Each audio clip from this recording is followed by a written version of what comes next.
Mais il y a un fait encore plus déconcertant que la disparition des plans du LEM. Il s'agit de la disparition des bandes originales qui contenaient les images des premiers pas de Neil Armstrong sur la Lune. Now, nearly 40 years after the first moon landing, NASA has confessed that the original film depicting Neil Armstrong's giant leap has been lost. Well, not lost, says NASA, just can't be found. Nous parlons tout simplement ici du document le plus important de toute l'histoire de l'humanité.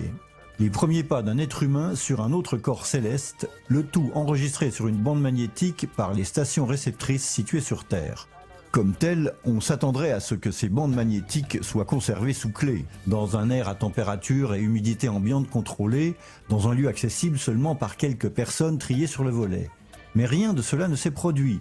Avec une grande sérénité, la NASA nous explique qu'elle ne retrouve pas les bandes originales.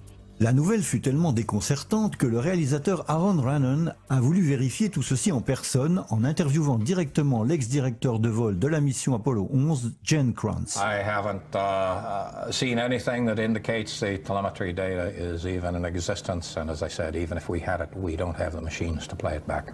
But your own research has shown the telemetry data is missing. That's right. Dans les archives de la NASA aussi, au centre spatial Goddard du Maryland, Aaron a reçu la même réponse embarrassée. We've been unable to track it down. I mean, we don't know where this telemetry data ended up, and we don't know what path it may have taken. So, unfortunately, I'm afraid I can't really give you much of a clue as to where this data ended up and whether it still exists or not. Mais écoutons plutôt l'explication de ces faits inconcevables qui nous est donnée par les debunkers. L'ha persa per una ragione puramente burocratica. All'epoca questi nastri erano considerati inutilizzabili. La registrazione del segnale televisivo fuori standard fu registrata su una traccia dei nastri di telemetria, quelli che davano le pulsazioni, lo stato del veicolo e via dicendo.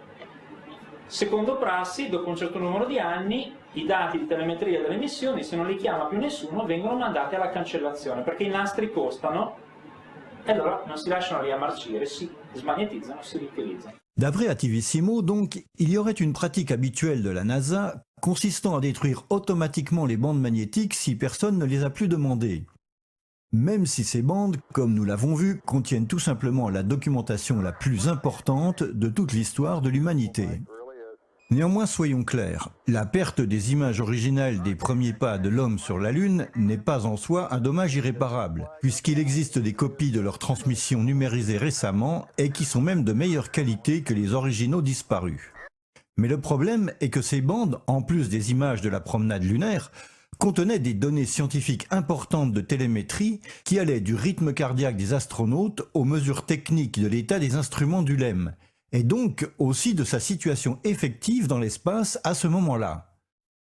Donc, si par hasard, le LEM ne se trouvait pas à cet instant à la surface de la Lune, ou si la situation à bord était, d'une façon ou d'une autre, différente de celle qui a été racontée, on aurait pu le déduire très facilement des données de télémétrie.